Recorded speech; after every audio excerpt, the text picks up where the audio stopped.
Citra Gama Sakti, dan Lecturer Assistant Office of International Affairs UPN Veteran Yogyakarta 2019. Banyak banget ya, banyak sekali ternyata.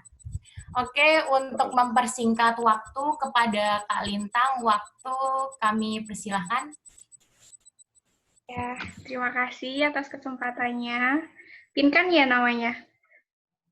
Iya, kok ada lupa sih? Iya, enggak. Mastiin aja. Sebelumnya aku mau ngucapin terima kasih sama panitia ICDC yang udah ngundang aku nih. Aku ngomong bahasa Indonesia aja ya, biar enak. Biar nggak celingak. Bukannya bahasa Indo ya dari awal? Soalnya Ujian bilangnya pakai bahasa Inggris. Aku takut minder. Bahasa Inggris, Po? Lah, materi Iya, itu berarti tadi. yang salah. Intinya Sakit ya saya ya. Oke. Aku mau sharing aja sih, ngobrol santai, sharing. Semoga apa yang aku sampaikan, meskipun zong, nanti bisa diterima sama kalian. Dan aku juga ucapin makasih nih, aku di jadwalnya tuh di yang pertama. Soalnya kalau yang di akhir nanti pasti aneh banget deh rasanya. Jadi,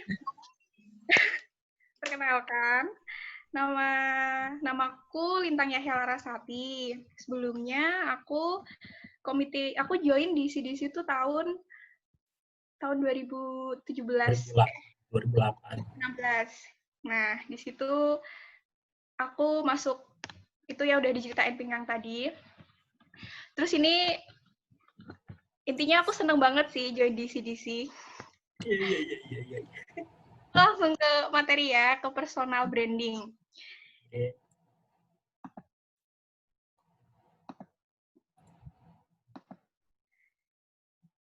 Nah, jadi personal branding menjadi mahasiswa hits. Sebenarnya aku nggak hits juga sih, karena aku ngerasa aku biasa aja. Mungkin banyak teman mungkin ya waktu itu, tapi nggak hits kok, aku biasa aja. Nah, aku mau gimana ya? Aku mau tanya tapi disuruh mute semua nih, cuma speakernya doang yang harus ngomong ya. Nah, jadi di personal branding Bisa ini kok, aku Kak. Bisa tanya aja. Iya.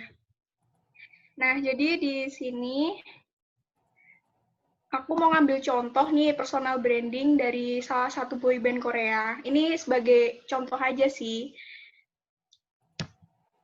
Dari band ini nih, BTS, Bangtan Boys Soyeon. Nah, awalnya sih aku jujur aja, aduh, pede nggak ya? Bener nggak ya aku ngasih materi kayak gini? Tapi ya udah, aku cuma pengen ngasih tahu kalian tentang personal branding yang bisa ditiru dari tokoh boyband ini. Nah, sebelumnya pasti pada tahu lah ya BTS yang jadi brand ambasadornya Tokped, Tokopedia. Iya, tahu. Iya. Nah, menurut kalian tuh mereka hits nggak sih? Atau mungkin ini yang belum tahu jadi tahu ya? Aku nggak tahu BTS, aku cuma tahu Smash doang.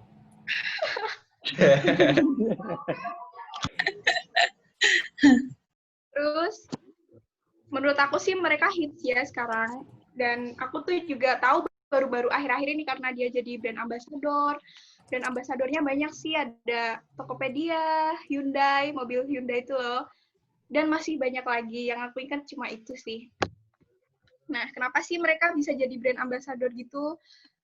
Apakah ya mungkin karena mereka banyak dikenal masyarakat ya, nggak cuma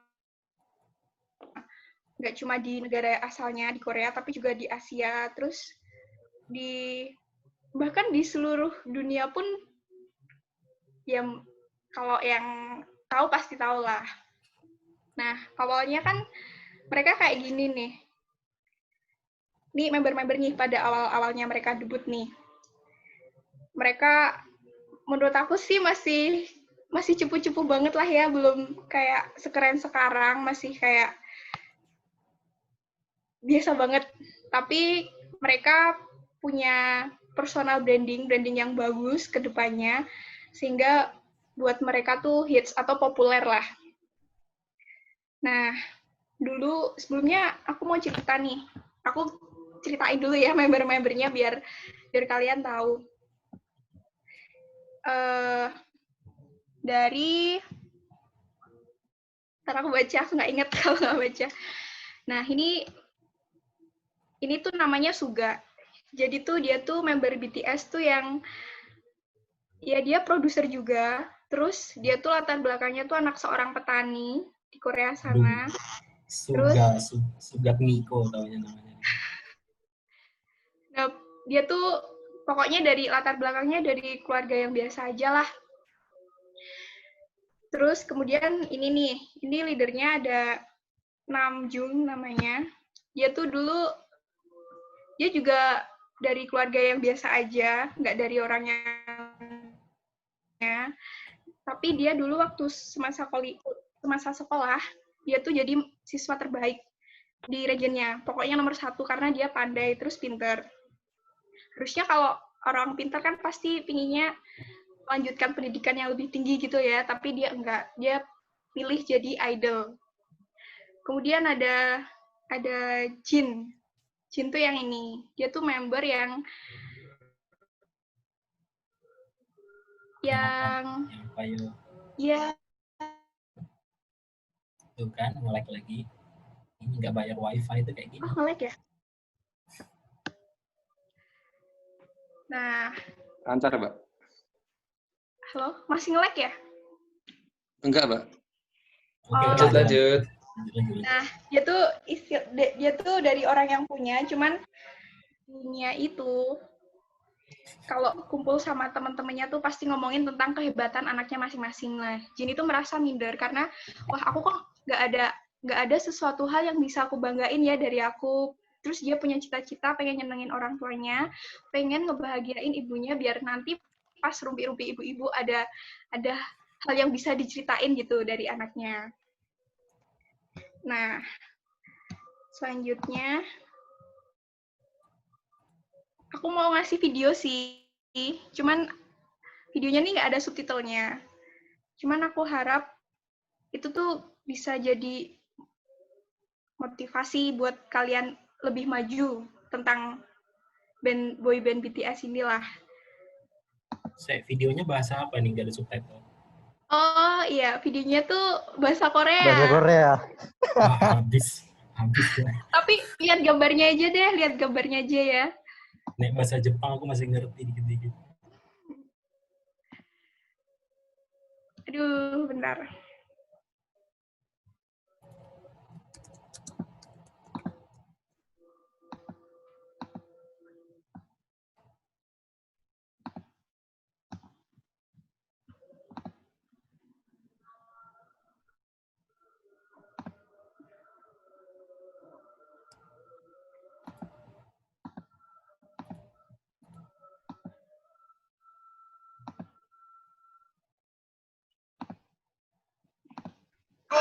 소년미를 뽐내며 국내에서 큰 주목을 받기 시작했는데요. 그런데 저 대박은 후속곡 전어입니다. 칼군무로 해외에서 점차 인기를 얻기 시작한 방탄소년단은 순식간에 가파른 상승세를 타며 해외에서 큰 사랑을 받았고 국내는 물론 일본, 중국, 미국, 브라질 등 해외 공연 모두 전석 매진이란 기염은 안 될 거라고 하시는 분들도 정말 많았는데 이렇게 끝까지 믿어주셔서 정말 감사하고 저희가 정말 꿈에 그리던 일이었는데 이렇게 꿈을 현실로 만들어주셔서 정말 감사합니다. 지난해 데뷔 4년 만에 연말 가요 시상식에서 첫 대상을 수상한 방탄소년단은 And the Billboard Music Award goes to BTS! 지난 5월에는 K-pop 그룹 최초로 빌보드 뮤직 어워드에서 톱 소셜 아티스트 상을 수상하는 등 피땀 눈물 흘려가며 국내외 가요계를 완벽 접수한 결과 지난 해에만 무려 350억 원의 매출을 기록했다고 합니다. 방탄과 함께여서 정말 더 기뻤던 것 같아요. 얼마나 큰 은혜를 갚았 다 같이 잠을 잤을 만큼 좁은 숙소에서 지냈던 방탄소년단은 그간 돌아온 수입으로 숙소와 사업을 이전 전부 다 넓고 세련된 인테리어를 자랑하는 작업실까지 마련했다고 합니다. 하지만 최고의 보호는 따로 있었으니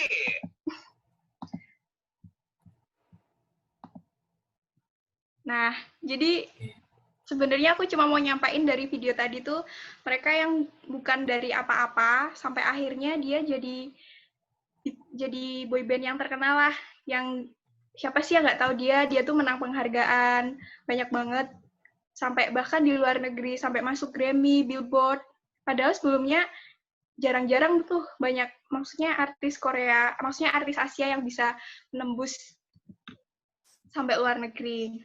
Kemudian, benar.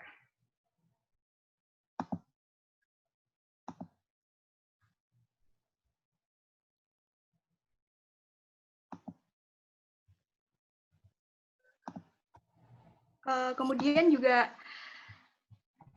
aku pengen juga kalian tuh nyontoh perjuangannya mereka sih. Mungkin bagi yang nggak suka K-pop, nyontoh aja perjuangan dari mereka sebelumnya. Aduh, bentar. Nah, apa nih? Bentar, sorry.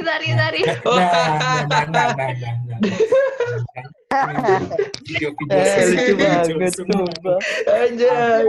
Lanjut ya, lanjut. Orang lintang klarifikasi itu Tunggu. lintang. Puasa. Lanjut nih. Udah buka Puasa. gue, batal puasa tuh. Belum buka, sabar. Sekarang kan BTS yang sekarang tuh beda sama BTS yang dulu kan. Itu karena mereka personal brandingnya tuh juga bagus. Mereka juga bagus lah dalam nge-branding diri mereka, dalam boy group mereka itu sendiri. Kalian lihat kan tadi waktu training, mereka aja istilahnya disediakan fasilitas yang nggak biasa diterima oleh artis-artis lain. Tapi sampai mereka tuh seterkenal itu, sefamos itu, dan bisa ngubah agensi mereka sampai sebagus sekarang. Kemudian, ini penghargaannya. Udah tau lah ya, ada American Music Award, dan lain-lain. Terus, aku pengen ngasih tahu nih, ternyata tuh mereka juga ada, kalau aku baca di berita nih, aku nih nyari di koran IDN Times, mereka tuh sampai se-famous itu karena mereka kerja keras yang pertama. Aku percaya sih, kerja keras tuh nggak akan mengkhianati satu hasil. Kemudian, mereka kan, ya intinya training kan, bahkan salah satu member dari mereka tuh lulus SMP langsung training. Sampai segede sekarang gitu loh. Dia nggak ngelanjutin sekolahnya karena mereka lebih berat di training, dan itu hal yang nggak sia-sia gitu loh buat sampai di saat ini gitu. Terus yang kedua tuh ikuti kata hati. Salah satu member dari big boy band itu tuh ada yang nggak direstui buat jadi idol, tapi karena mereka ingin, akhirnya dia tuh bisa ngebuktiin sama orang tuanya kalau dia tuh bisa sukses dengan caranya mereka sendiri. Terus yang ketiga tuh percaya diri. Otomatis jelas lah ya, orang tuh harus percaya diri lah buat ngedukung, nge-branding diri kalian tuh. Percaya diri merupakan kunci sih menurut aku. Dan jangan lupa kalian menghargai diri sendiri.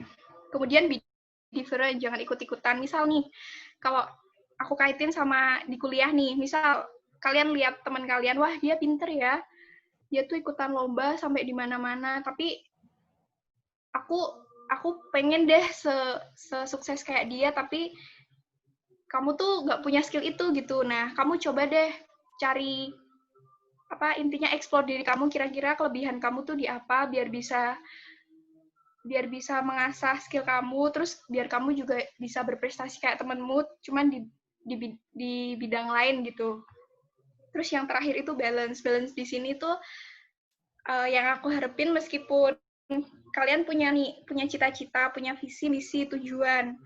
Nah, harapanku kalian juga usahanya juga diiringi dengan kalian juga ngelakuin hobi deh, maksudnya jangan terlalu ngepas diri sendiri itu juga nggak baik.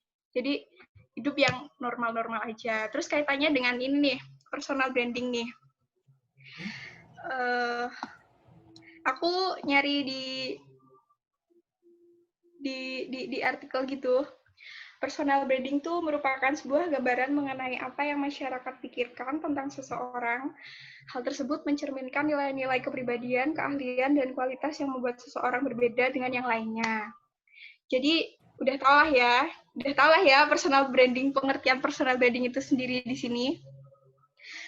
Gambaran mengenai apa, misal nih, kalian orang, misal diisi di sini, orang kan pasti punya kepribadian masing-masing, punya ciri khas masing-masing. Nah itu tuh yang membentuk suatu kalian biar bisa di apa ya namanya, istilahnya mungkin di label gitulah ya.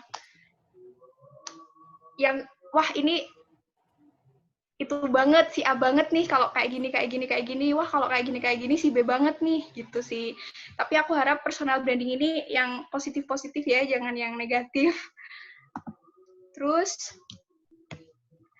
nah sebelumnya juga kenapa sih BTS sampai setenar itu, se-famous itu kan juga karena mereka, maaf nih telat banget, karena mereka kan juga keep in touch sama para fansnya kan. Biasanya kan kalau artis sama fans, artis cuek aja gitu, oh dia ngefans sama aku, ya udahlah terserah urusan mereka mau ngefans sama aku, yang penting aku populer gitu.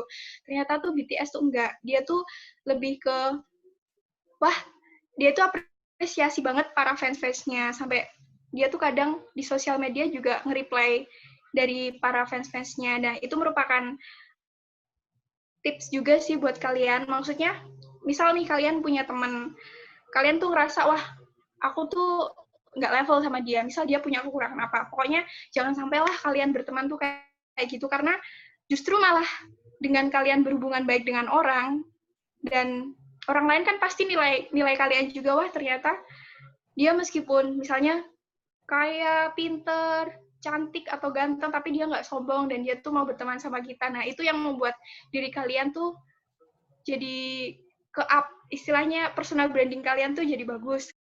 Kalian dikenal dengan orang yang baik gitu, orang yang positif. Terus hubungannya sama kalian mahasiswa, untuk dunia kerja mungkin juga ya. Pertama tuh kalian harus tentuin dulu tujuan kalian. Kayak misalnya tadi, yang member para BTS, dia pengen nyenengin orang tuanya. Dia pengen, mungkin awal mulanya juga dari kemiskinan, dia pengen jadi orang sukses dengan identik dengan orang yang punya uang gitu. Jadi mereka terus berusaha, terus nge-branding diri mereka sendiri biar bisa sejauh itu. Kalian tentuin tujuan kalian tuh apa. Kalau untuk nyenengin orang tua, pasti aku yakin sih setiap anak pasti pengen nyenengin orang tuanya. Kemudian untuk pasti kalian hidup punya tujuan lah, nggak mungkin kalian cuma hidup lontang-lantung doang gitu kan, enggak ya. Kalau misalnya ada yang belum punya tujuan hidup, kalian harus mikir dari sekarang. Itu yang memotivasi kalian buat aku ngedevelop diri sendiri, untuk nge-branding diri sendiri buat jadi lebih baik gitu. Terus yang kedua, mau belajar dan beradaptasi. Nah, misal nih, ini buat di ICDC sendiri ya. Kan biasanya kalau di ICDC dulu aku sih ada itu kan, ada kayak pelatihan desain gitu kan. Nah, itu menurut aku juga, kalau kalian punya skill itu tuh, itu merupakan nilai plus banget sih. Selain kalian belajar bahasa Inggris di ICDC, kalian juga bisa belajar hal-hal yang lain. Terus beradaptasi itu juga merupakan merupakan kunci, karena kalau kalian pintar beradaptasi, pasti orang juga mau nerima kalian lah. Terus mengasah kemampuan. Nah ini tadi kaitannya sama yang mau belajar. Semasa kalian kuliah, apalagi di sini, aku besar harapanku lah buat kalian tuh belajar lebih, nggak cuma di bahasa Inggris doang, tapi di hal-hal lain. Kayak misalnya dulu aku di ICDC, aku tuh cuma diem doang, nggak ngapa-ngapain. Maksudnya kayak mau ngapain malu, aku tuh kayak ngerasa aku nggak punya apa-apa, nggak punya hal yang dibanggakan dari aku lah. Akhirnya aku di ICDC jadi something lah, dari nothing jadi something. Dari Intinya, malu-malu sampai malu-maluin. iya bener banget tuh. Pokoknya asah terus kemampuan kalian, eksplor kalian tuh aku pengen pinter di bidang apa sih. Nah, itu selagi kalian ada kesempatan, gunain kesempatan itu. Jangan sia-siain. Terus aktif berorganisasi nih. Sesuai passion juga. Kalau misalnya kalian tipe orang yang suka mikir, terus bikin penelitian gitu, nggak mungkin kan kalian misalnya ikut UKM dance, yang UKM teater yang gitu-gitu kan. Jadi disesuaikan sama keinginan, kesukaan kalian juga. Terus terbuka di sini tuh maksud aku dalam berkembang, dalam ngedevelop personal branding kamu tuh kamu juga harus terbuka. Istilahnya kan kalian berproses nih, pasti kan ada yang bilang enak, ada yang bilang nggak enak. Nah, kalian terima aja, kalian terima saran dari teman-teman kalian atau orang lain yang membangun untuk diri kamu sendiri. Kemudian yang terakhir itu networking. Networking itu penting sih menurut aku, karena kalau aku sih tipe orangnya banyak teman tuh seneng lah ya, karena kayak misal nih aku punya teman pinter bahasa Inggris, pasti aku kalau tanya-tanya ke temanku itu kan jadi lebih enak, dan pasti kalau kalian butuh bantuan sesuatu dan hubungan kalian baik, pasti nanti dibantuin kok sama teman kalian. Nah, jadi tuh be hits of yourself. Kalian tuh bisa hits sesuai versi kalian masing-masing lah. Aku percaya kalian tuh punya kelebihan yang beda-beda. Nah, jadi harapan aku kalian juga bisa hits, punya personal branding yang baik ke depannya. Gitu. Kayak misalnya nih, ini aku cerita ya, dulu tuh aku nggak pernah ikut lomba, aku nggak tertarik ikut lomba kayak gitu. Pokoknya aku tuh pendiam banget.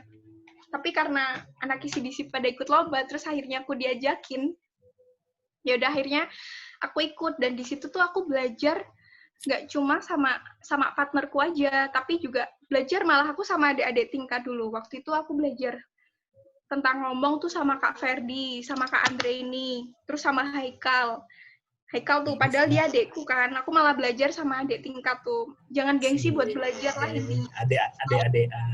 Selain speaker, selain ngomong, aku juga belajar desain juga sama adik tingkat, selain Kak Ferdi. Adik-adik. Aku juga belajar sama Fauzi, Ero.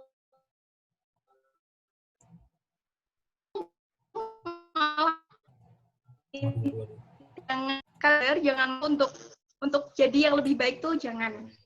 Aku percaya kalian bisa hits, aduh bentar, internetnya susah ya. Bisa hits versi kalian masing-masing. Pokoknya di sini yang aku maksud yang positif-positif ya, prestasi yang positif. Terus ya udah sih, kurang lebihnya itu. Aku mau ngucapin makasih banget nih, di CDC aku belajar banyak. Mungkin kalau aku nggak join di CDC, aku nggak bisa ngomong kayak gini, aku nggak bisa. Pokoknya aku tetap masih jadi orang yang malu-maluin mungkin deh. Terus ada lagi nih, bentar.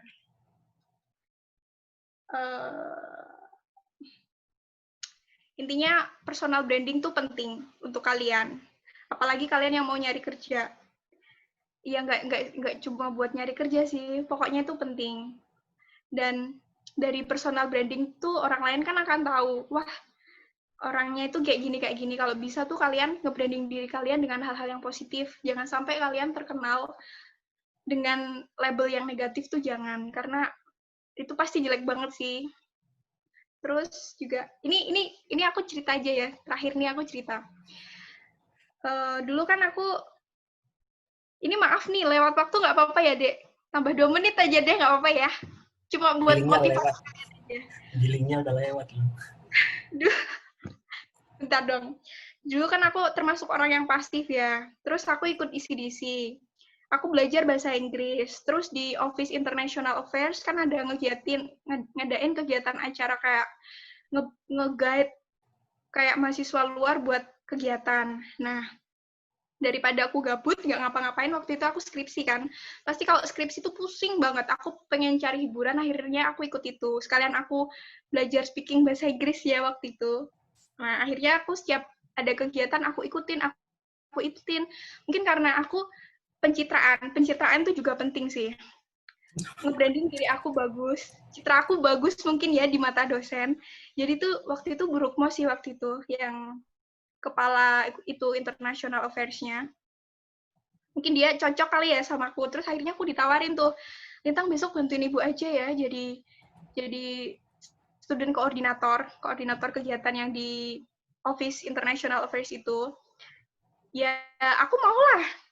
Siapa yang nggak mau? Pokoknya kalau kalian ada kesempatan tuh, jangan sia-siain. Karena waktu itu aku masih bodoh loh. Tapi, Sampai sekarang juga. iya sampai sekarang juga. Tapi, ya udah. Maksudnya aku terima kesempatan itu, dari situ aku juga belajar. Akhirnya, ya udah aku jadi asisten, gimana ya, asisten juga enggak, tapi istilahnya bantuin acaranya dosenku itu di acara-acara internasional kan itu merupakan nilai plus banget ya. Dan aku sampai diajakin, besok ada MOU signing nih sama waktu itu Esterhazy Karoli University. Aku disuruh jadi MC coba. Padahal aku ngasih kayak gini aja malu-maluin kan. Tapi aku belajar. Kalau kalian ada tekad, ada kemauan, kalian minta tolong sama teman kalian. Istilahnya orang yang kalian percaya gitulah buat jadi mentor, nanti pasti dibantu kok. Waktu itu aku juga dibantuin. Dah, jadi gitu aja sih. Untuk nge-branding diri kalian sendiri tuh kalian nggak usah malu, kalian cuma cukup manfaatin kesempatan kalian buat jadi lebih baik. Gitu aja sih. Kurang lebihnya mohon maaf ya, semoga ini bermanfaat buat adik-adik semua. Aku tahu sini banyak kurangnya banget, tapi aku penuh harapan sih. Aku berharap banget kalian jadi pribadi yang memiliki personal branding yang bagus. Oke, thank you. Oke. Terima kasih Kak atas petuahnya kepada kita semua. Seperti yang kita tahu ya teman-teman bahwa menjadi mahasiswa yang hits itu ternyata gampang ya Kak. Tinggal kita itu niat apa enggak gitu ya. Ya. Sama nggak usah malu-malu, coba dulu aja. Oke, nggak usah malu-malu. Pokoknya terabas saja semuanya gitu ya. Ya. Oke, selanjutnya kita akan mendengarkan pemaparan materi kedua yang akan disampaikan oleh Kak Andrew Reinhardt, Sarjana Teknik, mengenai personal branding, strategi personal branding untuk ECDC's member and committees. Sebelumnya saya akan terlebih dahulu membacakan sedikit ringkasan resume dari Kak Andrew. Jadi Kak Andrew ini pernah menjadi Head of Human Research Department, HRD ya Kak, tahun 2016-2017. Lalu pernah menjadi Board of Advisory 2017-2018. Dan saat ini Kak Andrew juga bekerja sebagai Process Engineer Specialized in Cocoa Butter Deodorizer ya Kak? Iya. Wow, keren banget. Oke, untuk mempersingkat waktu aja, langsung aja Kak Andrew, time is yours. Oke, thank you very much. So, materinya bakal dibawa dalam bahasa Indo atau bahasa Inggris nih? Aku minta persetujuan dulu dari orang yang datang. English, Indo? Dicampur aja. English. English? Ngikutin aja, jangan orang banyak orang aja. Oke. Inggris ya? Waduh. Oke. So, hello. How are you today? Fine. Okay. So, thank you. Okay, so thank you for giving me the floor to present what I'm gonna deliver today. The material that I want to deliver is knowing and positioning yourself for better impression in dramaturgical analysis. Jadi di sosiologi itu ada perspektif baru yang namanya dramaturgical analysis. Ini akan membantu kalian untuk menciptakan strong impression dari dirimu sendiri kepada orang lain. So, kita langsung bakal mulai. Checklistnya ada 6 poin yang akan ditampilkan di presentasi hari ini. Pertama, bagaimana Anda melihat diri Anda sekarang? Yang kedua, dramaturgical analysis itu apa? Yang ketiga, kenapa dramaturgical analysis itu penting dalam personal branding? Yang keempat, manajemen impresi dalam dramaturgical analysis. Yang kelima, bagaimana cara Anda membangun brand diri yang kuat? Dan yang keenam, apa hal yang harus dihindari ketika Anda melakukan ketika Anda membangun brand Anda sendiri. So, the first one, I'm gonna ask some of you, Anda melihat diri Anda sekarang tuh kayak gimana? Apakah Anda orangnya easy going? Apakah Anda tipe orang yang straightforward? Apakah Anda tipe orang yang artistik, scientific, detail dan praktikal. Oke, maybe the first question, the host.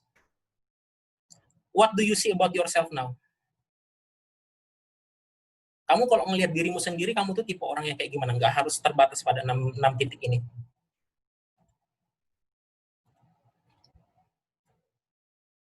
Itu di mute nggak? Easy going maybe. Easy going. Yang lain, Adri, what do you see for yourself? Kamu tipe orang kayak gimana?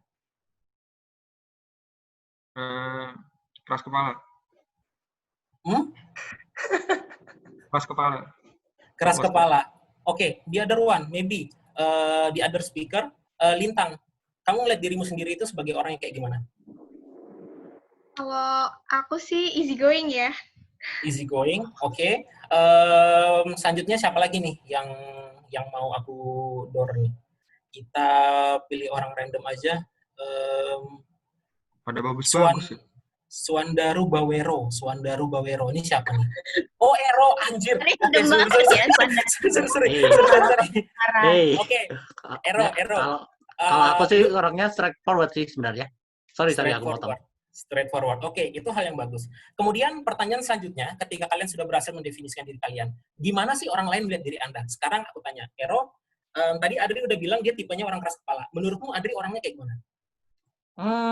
Satu sisi dia ya keras kepala ada dikit. Cuman kalau aku sih lebih lihatnya secara personality buat ke Adrinya sih lebih ke orangnya easy going sih. Oke. Kemudian siapa tadi lagi yang kutanya selain Adri, Ero, Lintang? Oh ya, Adri. Tadi host Mbak Pinkan sudah ngasih tahu dirinya itu tipenya kayak gimana. Menurutmu kalau mau ngeliat Pinkan, dia orangnya kayak gimana? Dia juga periang orangnya.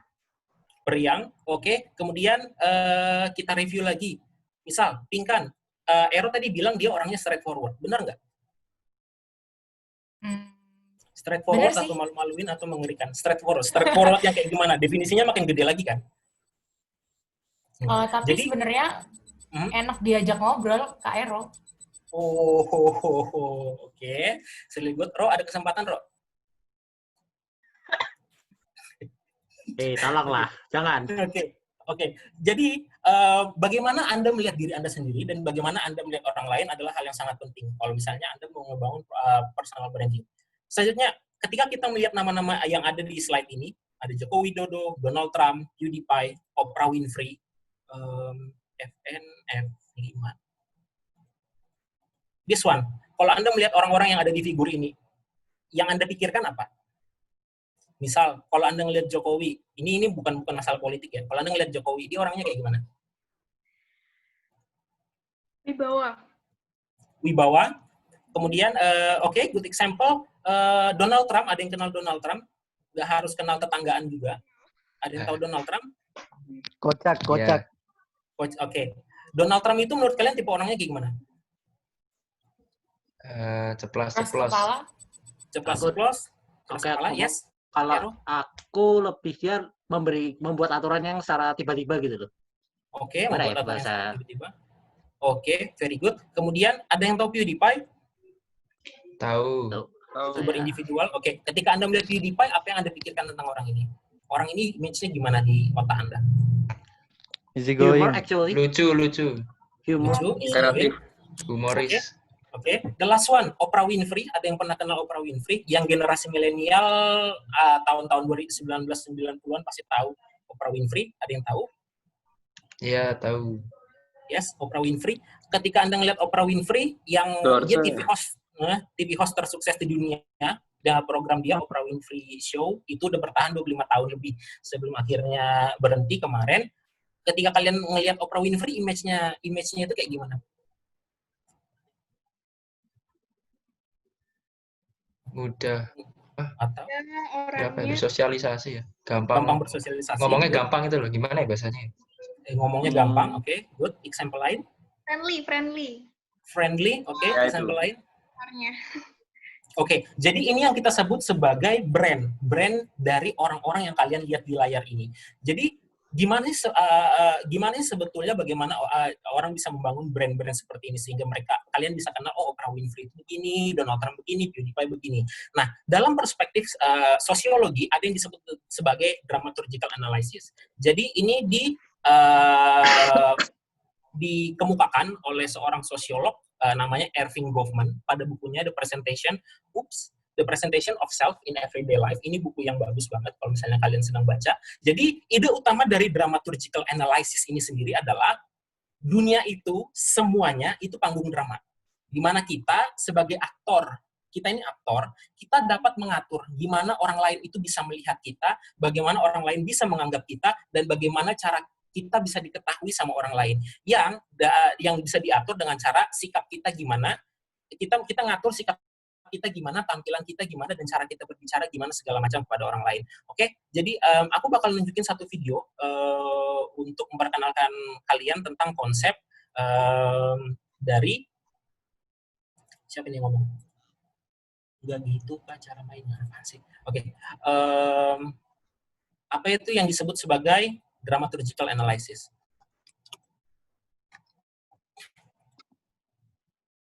Oke, suaranya jelas? Jelas, Kak.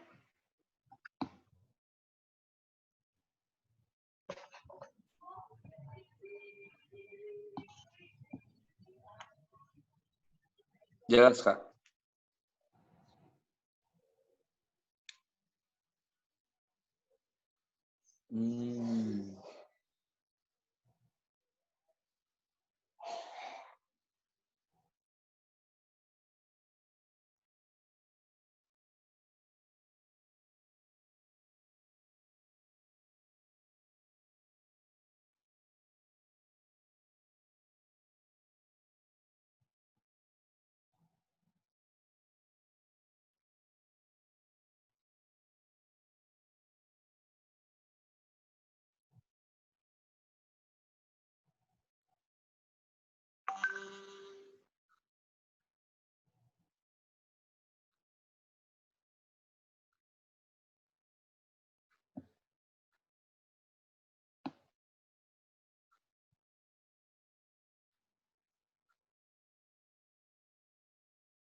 Oke. Wait. So, tadi jelas atau kurang? Materinya jelas. Apa yang disampaikan? Materinya jelas. Oke. Yang bisa kalian tangkap dari video itu apa?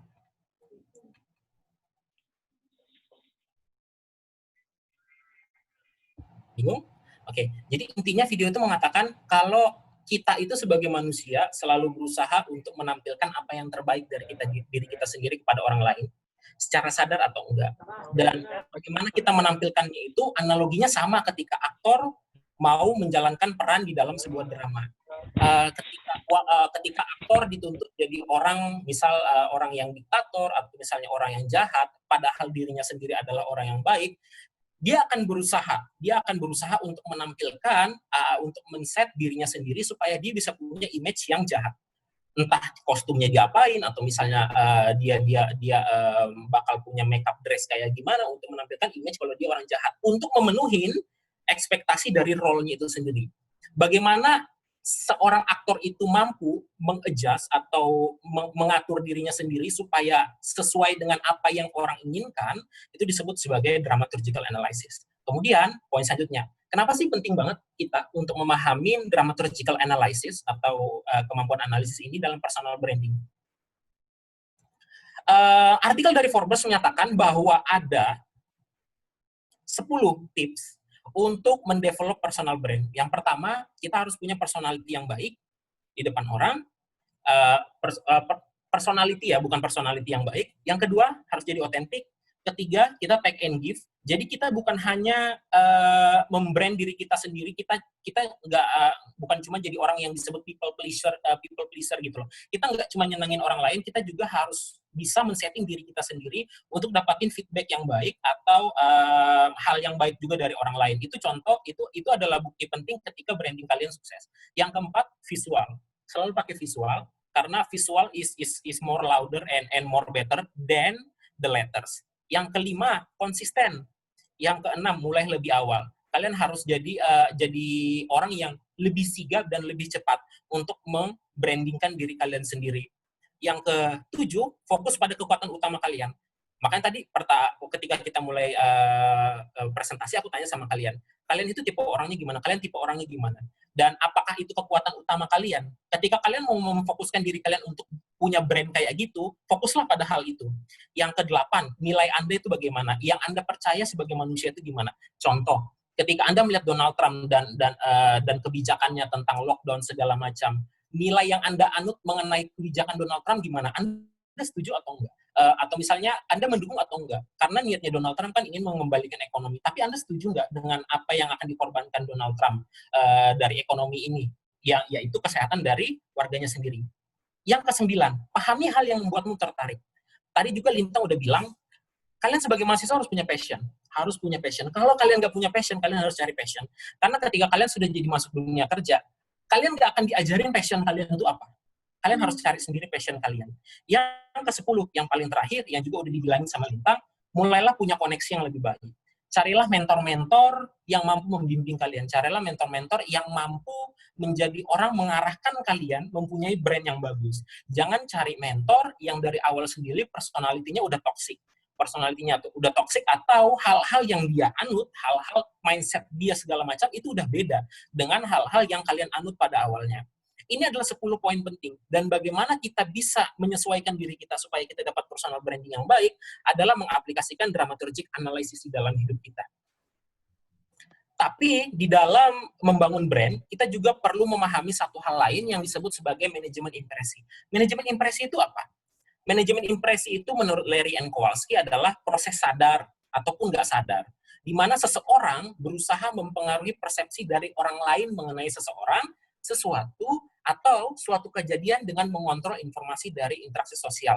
Contoh, misalnya ada kita itu mau dikenal sebagai orang yang cerdas, kita mau dikenal sebagai orang yang cerdas, maka kita akan berusaha sebaik mungkin ketika kita berkomunikasi, ketika kita berbicara, ketika kita berinteraksi sama orang, kita akan turunkan tempo kita akan mengurangi ucapan-ucapan atau konten-konten yang konyol, konten-konten joking segala macam, dan kalian akan lebih meningkatkan, kalian akan lebih memperbanyak konten-konten bertema cerdas supaya orang melihat kalau si A ini pinter ya, si A ini lucu ya, atau si A ini gimana ya. Nah, secara tidak sadar, secara psikologis, manusia itu selalu berusaha membuat dirinya tampak lebih baik dari orang lain dan berkesan kepada orang lain, sadar ataupun tidak sadar.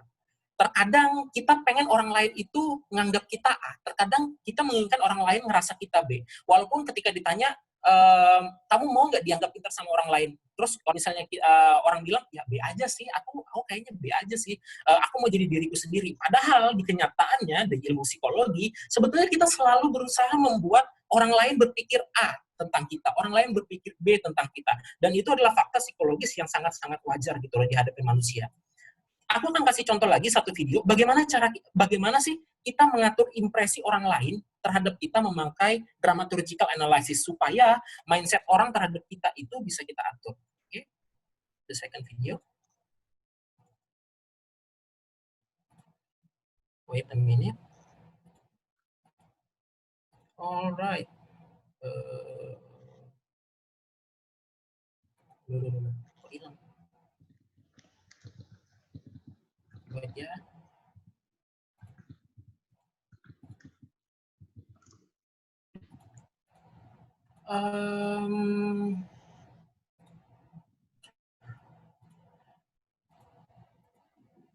Oke, udah kelihatan YouTube-nya? Ya. Oke.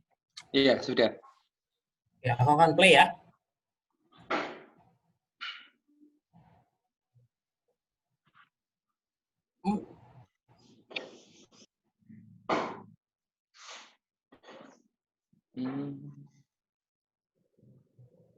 Presentasi.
Imersif.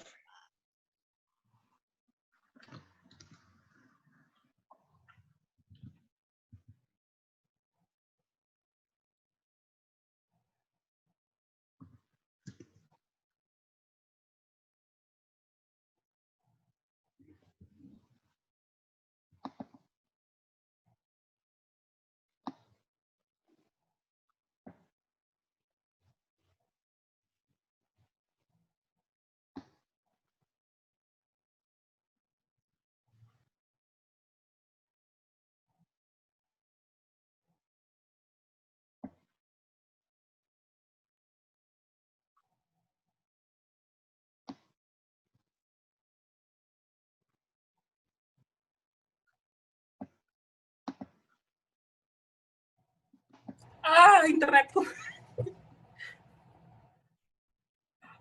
Oke.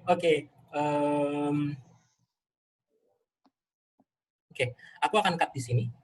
Oke, udah bisa dengar lagi? Udah bisa dengar? Ya. Sudah. Oke. Jadi ada yang disebut sebagai impression management. Contohnya di sini. Ada cewek namanya Maggie suka sama Mike. Mike ini orangnya tatoan, orangnya kan pemain rock band segala macam. Sedangkan bapaknya Maggie ini nggak suka orang tatoan, nggak suka orang yang rock and roll, anak band segala macam. Sedangkan si Mike ini mau terus bersama dengan Maggie.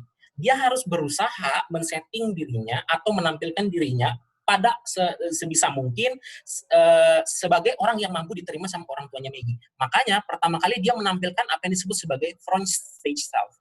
Nah, biasanya kan si Mike ini tampilannya berandalan dengan tato segala macam, tapi ketika dia ketemu dengan orang tua, ketemu dengan orang tuanya Maggie, dia tampil dengan tampilan yang sangat beda. Dia pakai baju yang lebih bagus, dia tidak menunjukkan tatonya, dan dia memakai kalimat-kalimat yang lebih bagus. Nah, ini yang disebut sebagai first impression-nya. Nah, first impression-nya dari keluarga dari orang tuanya Maggie ini kan sudah bagus. Nah, ketika orang tua Maggie ini sudah mulai menerima sisi dari Mike ini sendiri, lama-kelamaan Mike akan mengatur lagi bagaimana dia menampilkan dirinya kepada orang tua Maggie. Dia akan mulai memperlihatkan sisi dia yang sebenarnya. Ketika ada orang yang sudah mulai memperlihatkan sisi dia yang sebenarnya, itu yang disebut sebagai impression management. Kita mengatur bagaimana orang lain dapat melihat kita. Kita mengatur bagaimana orang lain dapat melihat kita. Dan ketika kita sudah mulai menunjukkan nilai kita yang sebenarnya atau nilai yang kita anut, kita menunjukkan topeng kita yang sebenarnya, itu yang disebut sebagai backstage stuff. Kita memperlihatkan sosok kita yang aslinya kepada orang tua Maggie. Dan contoh ini nggak cuman berlaku kepada orang yang misal lagi PDKT atau segala macam. Ini berlaku pada semua hal.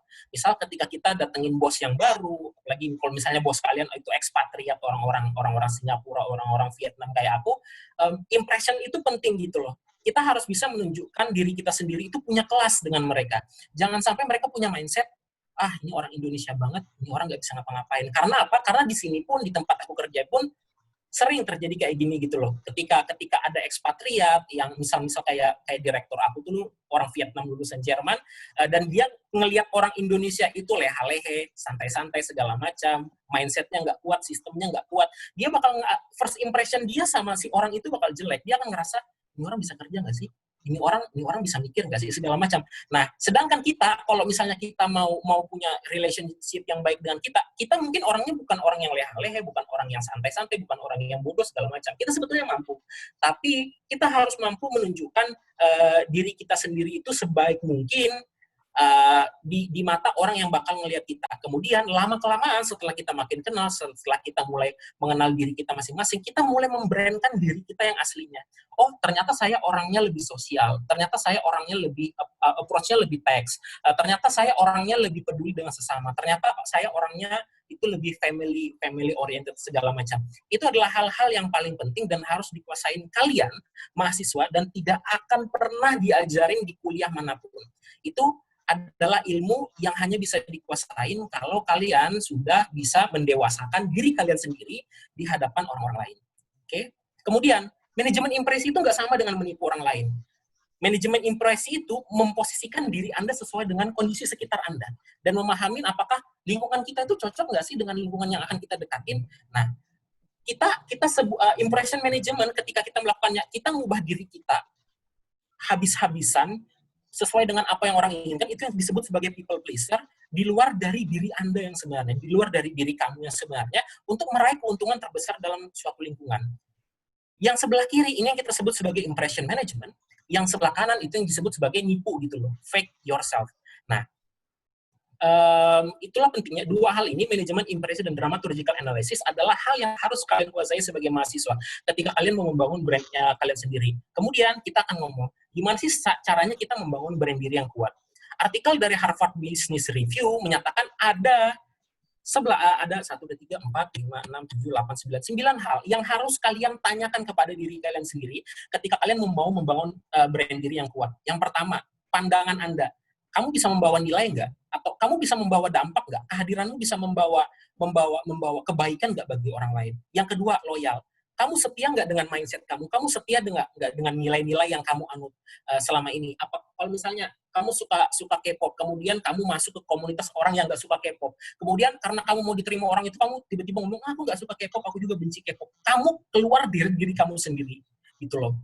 Ketika kamu melakukan itu, kamu udah nggak loyal. Kamu fake jadi orang. Dan itu adalah hal yang nggak boleh dilakukan kalau misalnya kita mau membangun brand diri yang kuat. Kecuali memang kalian memilih, oke, aku nggak mau suka K-pop lagi, aku mau suka idol Jepang, atau aku mau suka penyanyi Amerika. Terserah. Kalau misalnya itu, problemnya beda. Yang ketiga, jadi otentik. Apa sih yang membedain kamu dari orang lain?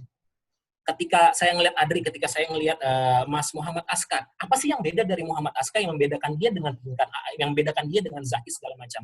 Itu harus bisa dipikirkan, itu harus bisa diketahui. Yang keempat, learn from the best. Makanya dari awal aku pun menampilkan contoh-contoh orang-orang yang brand dirinya sendiri sudah kuat. Gimana sih orang hebat di luar sana memposisikan diri dan memasarkan brand mereka sendiri? Kemudian kesan pertama orang ketika ngelihat sosok ini gimana? Kesan pertama kalian ketika kalian misal melihat Zaki itu gimana gitu loh.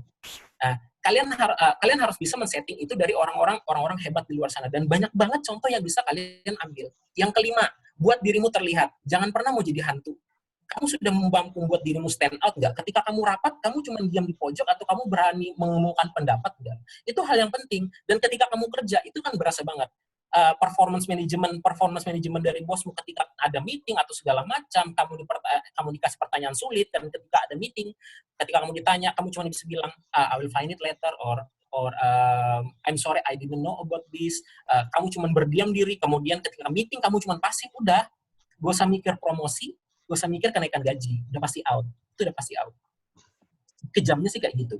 Kemudian selanjutnya, konsisten. Kamu konsisten nggak dengan nilai yang kamu anut? Misal kamu pengen jadi diplomat, kamu konsisten nggak dengan mindset diplomat? Kamu konsisten nggak dengan mindset? Misal kamu mau jadi penyanyi, misal kamu mau jadi manajer ekonomi, kamu konsisten nggak dengan mindset kamu?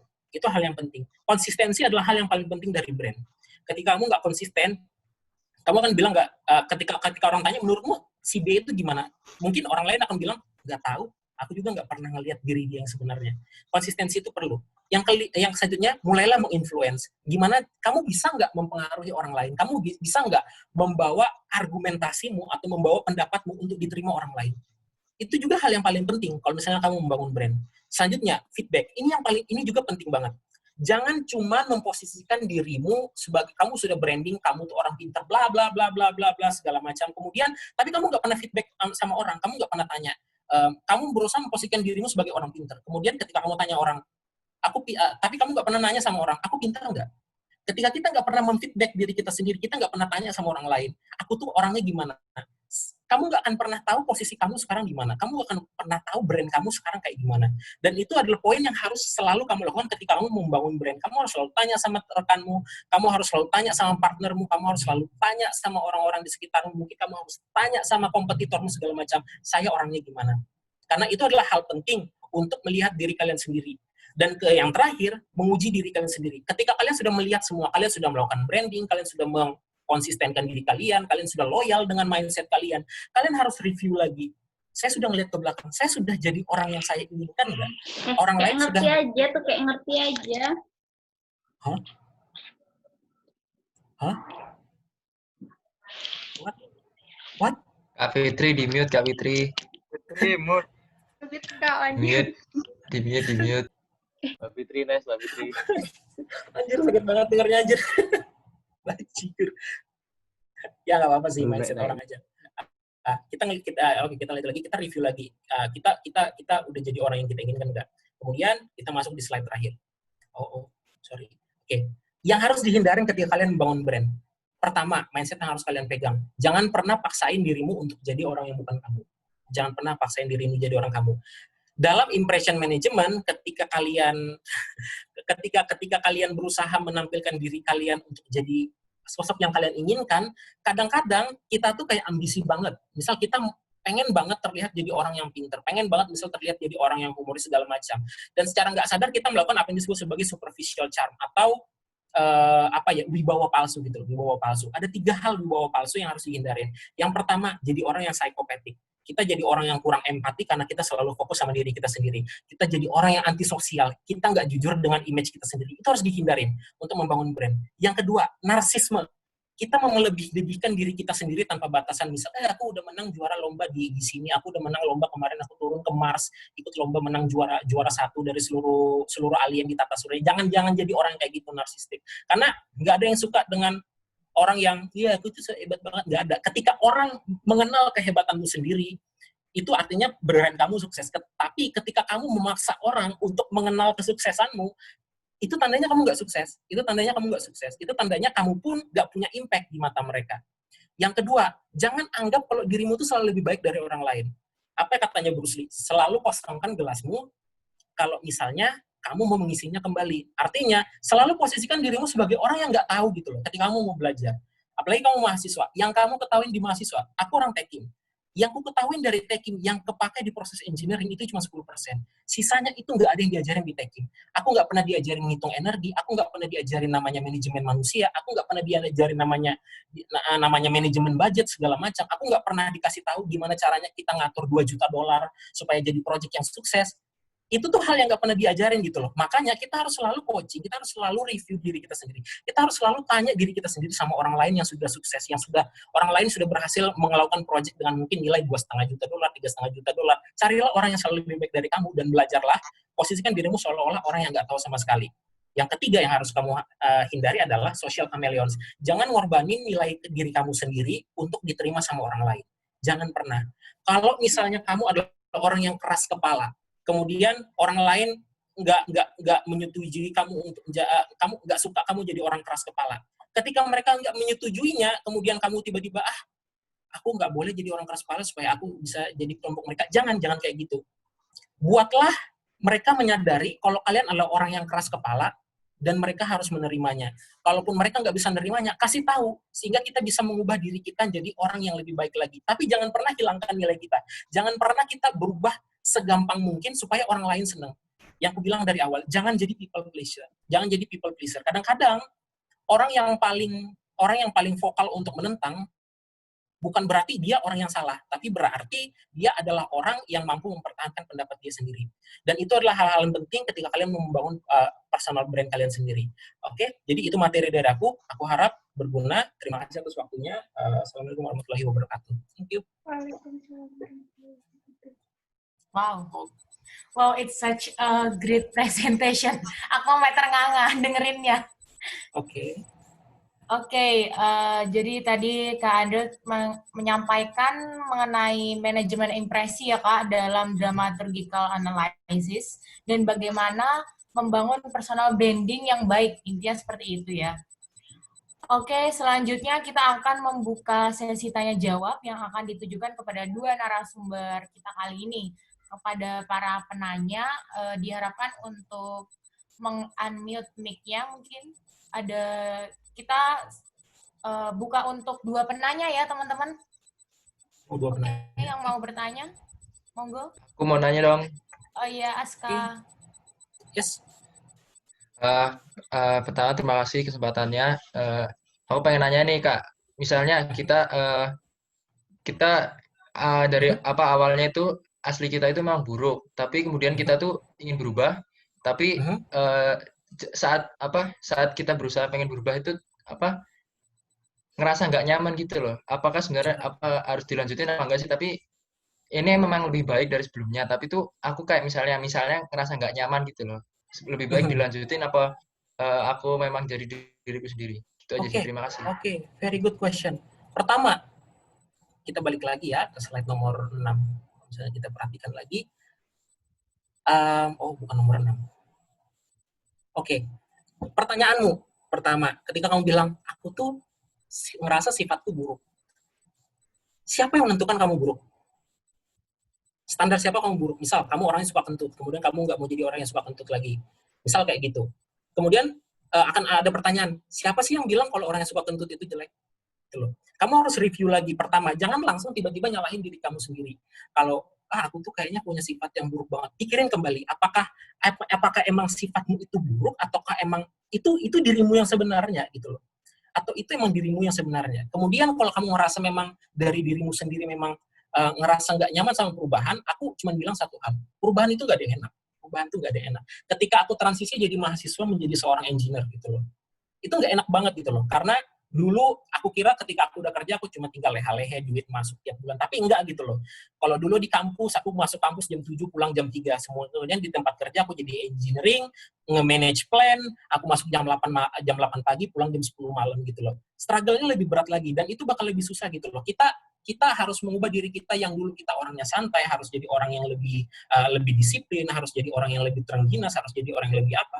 Kalau kamu ngerasa tidak nyaman dengan perubahan yang dari diri kamu sendiri, yang bisa aku bilang itu wajar. Itu wajar, perubahan emang susah. Tapi selalu ingat, ketika kamu sendiri ngerasa kalau perubahan itu akan membawa kamu jadi orang yang lebih baik, lanjutkan. Jangan pernah khawatir dengan rasa tidak nyamannya. Karena aku yakin pada saatnya nanti akan ada reward yang kamu dapatin ketika kamu sudah berhasil mengubah personalitimu yang kamu bilang buruk itu. Thank you. Terima kasih. Oke. Oke, baik, sudah terjawab, Aska? Ya. Oke, selanjutnya kita punya pertanyaan dari grup chat ini ya. Ada berapa pertanyaan ini? Oh, dari Kak Velda sama Kak Uso. Oke. Very nice. Tadi kan kita dapat mengatur diri kita di mata orang lain. Misal kalau kita menampilkan pengaturan, kita menyesuaikan orang lain, ke A kita dikenal orang yang X, ke B kita dikenal orang yang Y. Itu gimana Kak? Masuk social chameleons apa gimana? Apa itu harus dihindari, apa diubah, apa gimana? Ya nggak apa-apa. Kalau aku bilang, misal kalau kita menampilkan pengaturan kita orang lain, ke A ngenal kita B, X, ke B ngenal kita Y. Karena gini, dalam ilmu psikologi itu ada hal lain lagi yang disebut sebagai perception science gitu. Perception science, first impression. Mungkin ketika kamu mendekati orang B, kamu menunjukkan sama orang B, image yang si A itu si A deh maksudnya. Kamu dekat sama orang A atau kamu ngomong sama orang A. Image yang ditangkap orang A itu X. Kemudian ketika kamu dekat sama orang B, sebetulnya sama aja gitu loh. Approach-mu itu sama aja gitu loh. Tapi orang B nganggap kita sebagai orang Y. Itu nggak masalah. itu nggak masalah. Itu nggak masuk social chameleons, itu bukan salah kamu, itu salahnya itu faktor dari orang yang ngelihat kita sendiri, dan itu nggak masalah. Itu nggak harus dihindarin sih apa segala macam, itu nggak harus diubah apa segala macam sih kalau aku bilang. Kemudian pertanyaan kedua dari Uso, ini Velta nggak keluar audio ya, jadi nggak bisa. Gimana cara kita membedakan sedang personal branding dan kita fake? Kalau dalam teori jelas tuh definisi personal branding. Cuma ketika aplikasi ada ego atau denial yang mengatasnamakan fake sebagai personal branding. Gimana cara kita membedakan orang itu sedang melakukan personal branding, cara kita membedakan sedang personal branding. Ini gimana sih bahasanya, Sok? Oi. Bentar nih aku unmute. Gini loh, Kak. Kak dengar suara aku nggak? Oke, dengar. Kangen banget. Jijik. Langsung. Gini. Kan tadi udah dipaparin kalau personal branding tuh gini. Terus juga nggak boleh fake, nggak boleh lie kayak gitu kan. Cuman pas kita mau nerapin itu ke diri kita untuk kita aplikasikan pada saat komunikasi sama orang lain dan sebagainya lah. Nah, itu pasti ada gimana ya? Misalkan aku sedang nunjukin ke orang aku gini gitu. Tapi gimana ya? Kadang-kadang ngerasa fake gitu. Kadang-kadang aku bingung ini fake atau aku memang sedang mengubah ke lebih baik atau personal branding atau gimana. Takutnya itu fake tapi aku denial kalau itu tuh personal branding kayak gitu loh. Gimana caranya aku nge-reminder diri aku sendiri gitu kalau itu kamu lagi fake, so kamu jangan gitu dong gitu. Ya kayak gitu lah intinya kayak gitu. Oke. Excellent question. Kita lihat lagi slide nomor 9 di poin ke-8, feedback. Oke, feedback. Itu yang aku jelasin lagi. Kalau misalnya kamu ngerasa aku tuh fake ya, atau aku tuh udah keluar dari jati diriku yang sebenarnya nggak sih? Kamu selalu bisa cari pendapat dari orang kedua, orang ketiga, orang ke-10, orang ke-100. Apakah aku sedang melakukan fake? Apakah aku sedang melakukan personal branding? Maksudnya itulah pentingnya punya koneksi sosial gitu loh, untuk mempertanyakan. Karena kalau kita cuma ngandalin pikiran kita sendiri, kayak manusia itu punya limitasi dalam alam bawah sadarnya, punya batas di kapasitas mentalnya. Kadang dia ngerasa kayak mungkin yang aku bilang sih, kamu tuh lagi anxious aja atau kamu lagi ngerasa ragu aja. Bentar. Uso mau ngomong. Maaf dipotong. Anxious apa nggak tahu artinya? Anxious, cemas. Anxious. ANXIOUS. Anxious. Wes. Ya. Kopi itu sarjana ekonomi jari gitu. Des. Ini lagi nih fans Antok nih, siapa lagi nih? Oke, kalau aku bilang sih selalu cari feedback dari orang lain. Ketika kamu ngerasa kalau kamu tuh mulai fake, itu nggak pernah salah gitu loh. Misal kamu tanya aja sama temen, aku tuh pengen orang anggap aku sebagai gini gitu loh. Itu salah nggak sih? Kemudian ketika aku melakukan ini, itu fake nggak sih? Belum tentu gitu loh. Mungkin menurut kamu itu fake, menurut orang lain nggak fake, menurut orang lain ya sah-sah aja. Makanya penting banget punya feedback, penting banget punya second opinion. Itu pentingnya second opinion, karena itu bisa jadi referensi kamu. Apakah kamu sedang ada di track yang benar atau track yang salah. Jadi saran aku sih itu, selalu tanya feedback dari orang lain. Oke? Ben, boleh nggak? Terima kasih Kak Anto. Oke, pertanyaan ketiga. Aku jadi fans Kak Anto kedua. Oke, mau tanya sama Bang Andrew. Katanya jadi webinarnya di Ome TV. Kenapa jadi pindah ke Zoom? Soalnya akun aku di Ome TV udah diblokir sama Cyber Polri. Soalnya katanya sih terlalu banyak nudity. Aku nggak tahu nudity-nya di mana. Oke, thank you pertanyaannya. Aku mau tanya. Aku mau tanya dong. Siapa lagi? Aku pending ya? Aku tanya. Aku pending ya?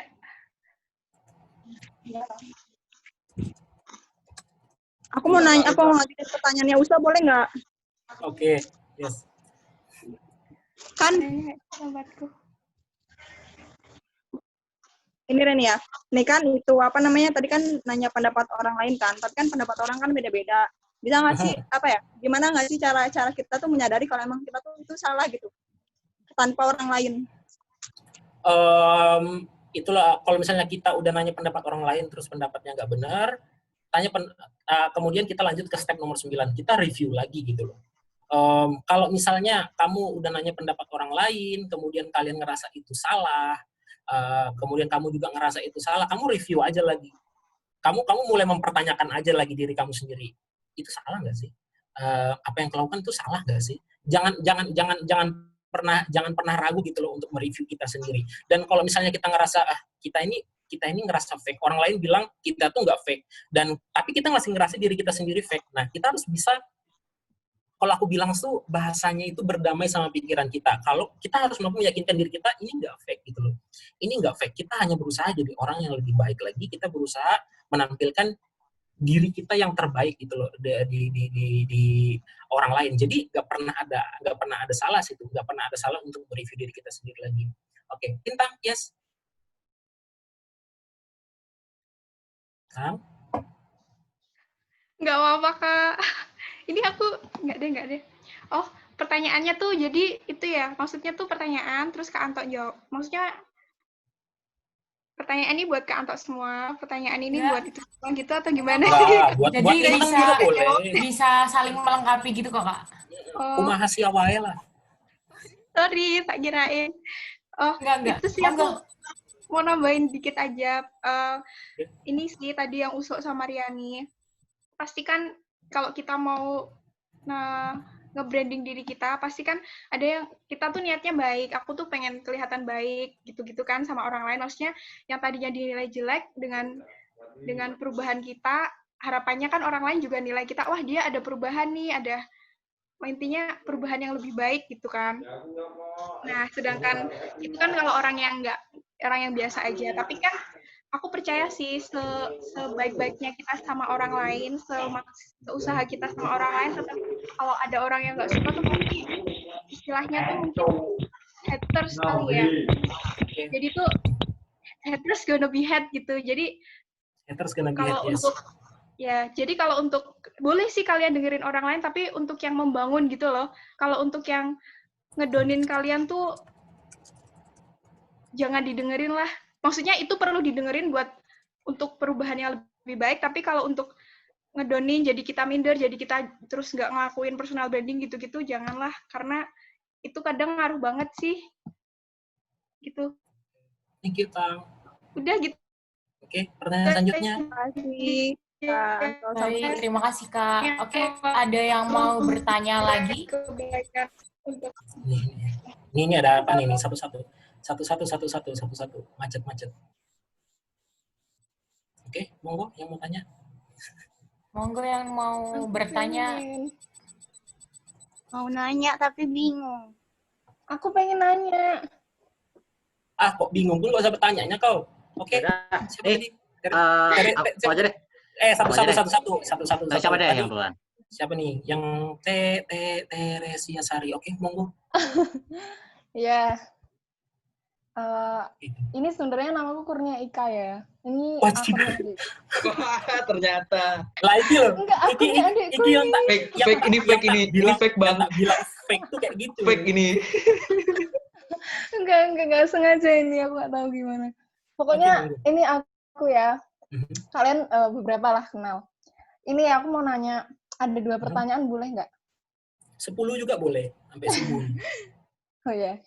Jadi yang pertama, aku mau nanya, tadi kan di dalam animasi atau apa kayak cerita yang tentang si Maggie sama si cowoknya itu, kan awalnya kan si cowoknya itu kan nggak disukai sama orang tuanya gara-gara terlihat jelek dan terlihat buruk di mata orang tuanya. Nah, akhirnya si cowoknya itu berubah jadi yang disukai orang tuanya yang lebih baik kayak gitu. Nah, terus kan setelah itu dia akhirnya memperlihatkan dirinya yang sebenarnya dan mereka semua menerimanya. Nah, gimana kalau misalnya kasusnya itu si orang yang mau berubah itu kan udah mau berubah jadi dirinya sendiri.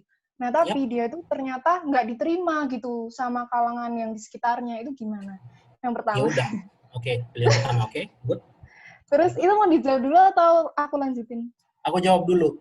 Selalu ingat kembali, jangan cuma posisiin diri kita supaya diterima sama orang lain, tapi juga harus ada feedback gitu loh. Kita bukan cuma minta orang nerima kita, tapi juga kita harus berusaha kita nerima orang lain gitu loh. Ketika kamu berusaha manage impresi orang lain terhadap kamu dan mereka tetap nggak nerima, ya udah berarti mereka bukan untuk kamu. Nilai kalian nggak sama gitu loh. Nilai kalian nggak sama, value kalian nggak sama, belief kalian nggak sama. Makanya tadi kan ada 4 hal yang paling penting di video Maggie sama Mike. Values, beliefs, value sama belief. Value sama beliefnya sama nggak? Kalau misalnya kamu sudah berusaha mengubah diri tapi values and beliefnya nggak sama, ya udah berarti kalian emang sebagai manusia nggak cocok. Dan itu hal yang harus diakuin gitu loh. Jangan pernah maksain kalau misalnya kita nggak kalau emang nggak cocok mindsetnya terus dipaksain cocok gitu loh. Oke, paham. Terus? Yang kedua?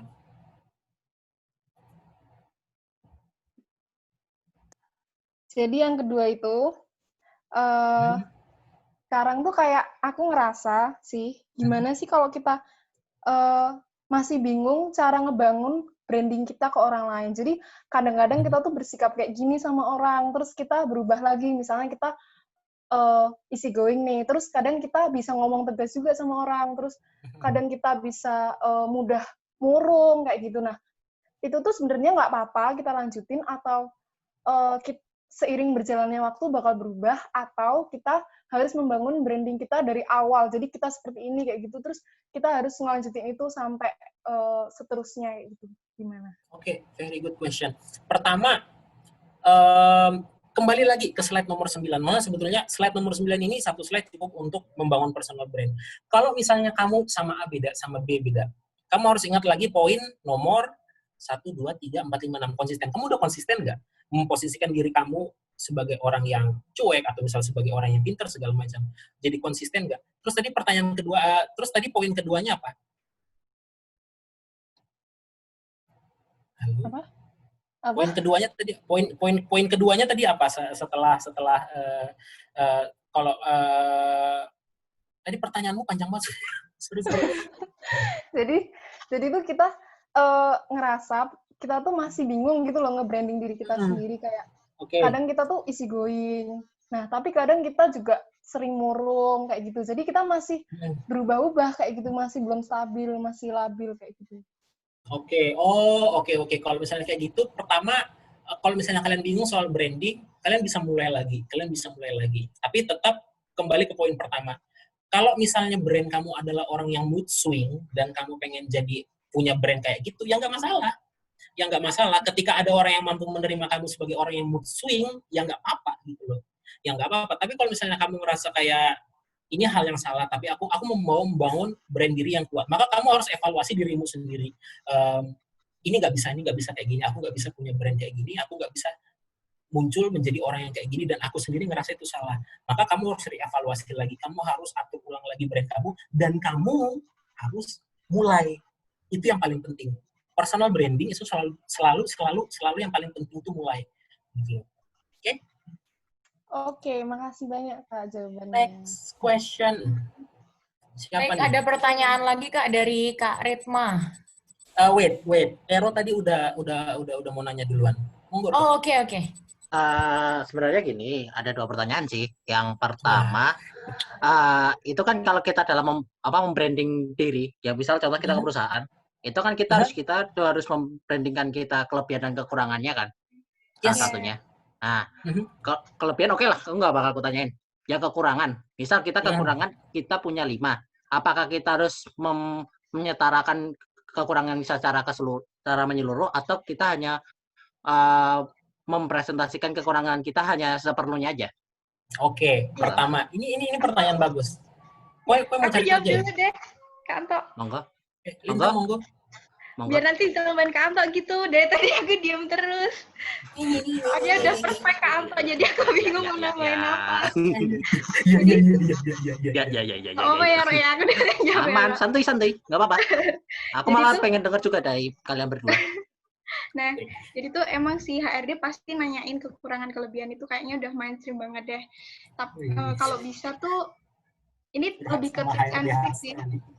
Jadi kalau kamu jawab untuk kelebihan kan udah gak ada masalah. Kalau untuk kekurangan, kalau bisa tuh jangan kekurangan yang kekurangan yang apa banget gitu loh, kayak misal kekurangan, kamu jawab aja kekurangan saya perfeksionis karena saya pengen menghasilkan, maksudnya kerjaan saya pengennya perfect gitu kan, itu sebenarnya nggak kekurangan banget sih, cuman orang yang terlalu gitu kan juga kadang kerja di tim juga kadang kurang. Nah, kalau bisa sih jawab kekurangan tuh yang jangan yang abal-abal lah, jawab tetap yang bernilai juga sih, itu saran aku, tips ya. Terus juga jangan terlalu dibikin-bikin deh, soalnya HRD tuh pasti tahu kapan kamu jujur, kapan kamu enggak. Ya meskipun kamu juga jawabnya secara nggak langsung kan nge-brand diri kamu sendiri ya. Yes, interview itu gestur penting banget. Terlalu dibuat-buat gitu. HRD itu ada cara ngelihat kita tuh bohong. Misal mata kita, kalau misalnya kita bohong, mata kita tuh yang hitamnya itu rada ke kanan gitu. Rada ke kanan, kita kayak ngeliat kayak gini gitu. Kalau misalnya itu HRD bisa tahu kita lagi bohong segala macam. Nah, kalau misalnya HRD lagi tanya kekurangan kamu apa, jangan bilang hal-hal yang terlalu obvious, misal saya suka maling atau saya suka nyolong jemuran tetangga, itu udah pasti HRD kayak oke, coret, kalau perlu laporin polisi gitu loh. tapi posisiin kekuranganmu itu pertama jujur dengan kekurangan. Misal saya orangnya perfeksionis, atau misal kedua saya orangnya kurang komunikatif.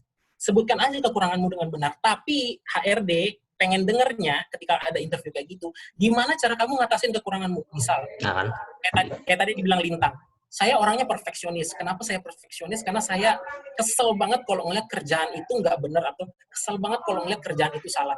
Atau misal saya orangnya kurang komunikatif karena saya berusaha ini siapa yang nggak mau? Saya berusaha komunikasi itu seefektif mungkin. Saya juga nggak mau punya salah-salah kata sama orang lain. Makanya kemudian yang terakhir, cara kamu menanggulangi kelemahanmu atau misal saya menjadi perfeksionis dan itu sendiri bisa saya sendiri ngerasa kalau saya itu perfeksionis. Kemudian tapi cara saya menanggulangi perfeksionis adalah menerima pendapat orang lain. Saya juga mulai belajar untuk menerima pendapat orang lain. Cikur berisik banget gitu loh. Ini siapa tuh? Aku. Oke. Yang itu kan yang pertama. Oke. Makasih juga atas jawaban yang buat untuk pertanyaan pertama. Yang kedua, tadi kan pas di awal kan Bang Adno kan nanyain tuh yang kita tuh personality-nya kita kayak gimana. Contoh, aku orangnya itu kan straight to the point, ya. Kadang-kadang kan untuk straight to the point kan kita kan kadang-kadang mulutnya kan juga suka melintir kan, dan terlalu straight to the point kan kadang-kadang orang bakal keceplosan untuk seperti itu kan. Nah, pertanyaanku, kita lain dulu mindsetnya. Kalau kamu bilang kamu orangnya straightforward tapi omonganmu melintir, kamu berarti nggak straightforward. Oke, salah bahasa berarti. Gimana? Maksudku bukan melintir dalam artian maksudku terlalu straight to the point sampai kadang-kadang bikin orang lain tersinggung tuh. Oke, berarti bukan strike, namanya strict. STRICT. Strict ya. Nah, itu buat ngerem strict ke arah strictnya itu gimana? Nggak usah direm. Kalau emang kamu orangnya strict, kemudian orang nggak bisa nerima, yowes. Makanya gue bilang, ini pengalaman aku banget kerja sama expat gitu loh. Ekspatriat orang-orang Eropa apalagi, mereka tuh bakal barbar banget. Misal kayak dulu ada kemarin tuh aku baru case ada mesin aku drop gara-gara maintenance-nya nggak jalan. Mereka nggak akan segan-segan ngomong kayak, why you so fucked up managing this machine gitu loh. Itu strike banget dan itu kasar banget gitu loh. Tapi ya nggak apa-apa, itu yang mindsetnya orang bule gitu loh. Mindsetnya orang bule emang kenyataannya kayak gitu. Kamu nggak usah tiba-tiba kita udah berusaha sekuat mungkin segala macam. Kalau misalnya kamu punya opini yang strict, kemudian orang lain nggak bisa menerima, ya udah. Kalau misalnya kamu ngerasa kamu nggak salah, ya udah nggak usah posisiin dirimu kayak aku minta maaf atas argumen aku segala macam. Jangan pernah. Tapi selalu ingat, kalau kamu jadi orang yang straightforward, jangan pernah serang personal. Jangan pernah bilang, kenapa sih kerjaan kamu kayak gini? Pasti bapakmu itu goblok banget. Jangan keluar kata-kata kayak gitu. Kan itu serangan personal. Itu yang nggak boleh. Kecuali misal straightforward. Kamu tuh kerjaannya gini banget. Manajemen waktumu efektif nggak? Atau misalnya kamu brainstormingnya cukup nggak? Itu kan strict banget sama orang. Gitu loh. Dan itu nggak masalah. Memang itu faktanya. Dan di dunia kerja itu penting banget jadi orang yang straightforward. Gitu. Oke. Terima kasih Mbak Lintang. Bang Angga. Oke, thank you. Ya itu sih, karena pasti kan setiap orang punya personality beda-beda. Kalau untuk mungkin orang yang dominan kali ya, pasti selain dia punya kelebihan itu pasti punya kekurangan. Dan aku harapin tuh kalian tuh juga tahu kalau ketika orang punya personality yang beda-beda juga mereka juga punya kekurangan dan kelebihan masing-masing. Jadi kita harus saling terima gitu aja sih. Saling ngerti. Oke, kenapa sih Tam? Putus sih. Server. Makanya aku bilang ini nggak bayar wifi itu kayak gini. Oke, kalau nggak salah masih ada dua pertanyaan lagi ya. Iya Kak, dari Kak Ritma. Ya. Dan Kak siapa ya tadi? Coba aku bacain ya Kak dari Kak Ritma.